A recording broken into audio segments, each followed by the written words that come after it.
بسم اللہ الرحمن الرحیم۔ السلام علیکم۔ قرب قرآن سے آسماء فروخ آپ سے مخاطب ہے۔ ہمارا آج کا موضوع ہے سورۃ الکافرون، جس کا انگلش مترادف ہے نان بلیورز۔ یہ سورت شرک سے برات کا اعلان ہے۔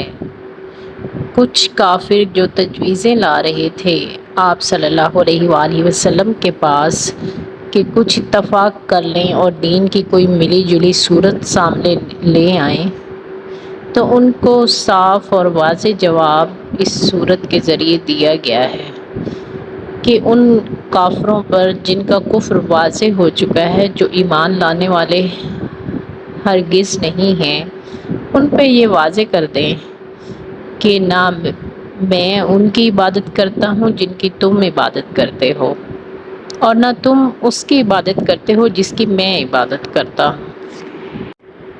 یعنی وہ کافر جو آپ صلی اللہ علیہ وآلہ وسلم پر ایمان نہیں لاتے تھے اور طرز عمل ان کی زندگی میں یہ تھا کہ وہ شرک کے مرتکب ہو رہے تھے، اللہ کو مانتے تو تھے لیکن ساتھ اوروں کو بھی شریک ٹھہراتے تھے، خانہ کعبہ میں بھی بت رکھے ہوئے تھے اور ان بتوں کی بھی پرستش کرتے تھے۔ تو شرک کی ہر صورت اللہ تعالیٰ کو انتہائی ناپسند ہے۔ اللہ تعالیٰ کو خالص توحید ہی پسند ہے۔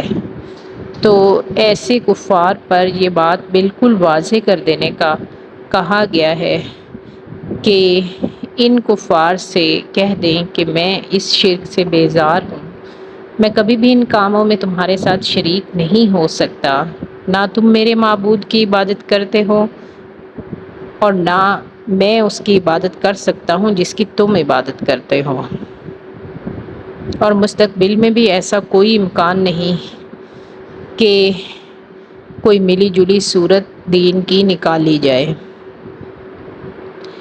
تو ایسا کوئی امکان نہیں کہ تم میری راہ پر آ جاؤ اور نہ ہی میں تمہارے راستے پر چلوں گا، یعنی نہ تو حال میں ایسا ہے اور نہ مستقبل میں ایسا ہوگا۔ میں تمہارے شرک سے بری ہوں۔ یہ وہ لوگ تھے جن کے سامنے تمام دلائل آ گئے تو بھی بیکار تھے، تو اب ان پر یہ واضح کر دینا ضروری تھا کہ ان کے لیے ان کے اعمال ہیں اور دوسروں کے لیے ان کے اعمال، تو ہر شخص سے اس کے اعمال کا ہی بدلہ لیا جائے گا، کوئی کسی دوسرے کے اعمال کا بوجھ نہ اٹھائے گا۔ اب اسی بات کو دہرا کر کیا گیا ہے تو بات میں بہت زور پیدا ہوتا ہے۔ الغرض اس صورت میں ایک خوبصورت انداز اپنایا گیا ہے۔ اس کی خوبصورتی اور فصاحت کا درست اندازہ تو اہل زبان ہی لگا سکتے ہیں، ہمیں تو بس یہ سمجھ میں آتا ہے کہ اللہ کو شرک کی ہر صورت سے نفرت ہے، اور جو اللہ کی عبادت کرے ساتھ اوروں کو بھی شریک رکھے تو یہ صورت اللہ کو قبول نہیں۔ پھر وہ امید نہ رکھیں، کیونکہ اللہ کو وہی عبادت قبول ہے جو اس کو وحدہ لا شریک سمجھ کر کی جائے اور محمد صلی اللہ علیہ وسلم کو اللہ کا رسول سمجھا جائے۔ توحید بنیادی عقیدہ ہے۔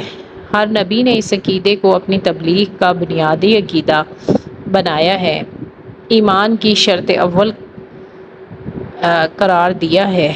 علامہ اقبال فرماتے ہیں، محمد صلی اللہ علیہ وآلہ وسلم کی غلامی دین حق کی شرط اول ہے۔ اسی میں ہو اگر خامی تو ایمان نامکمل ہے۔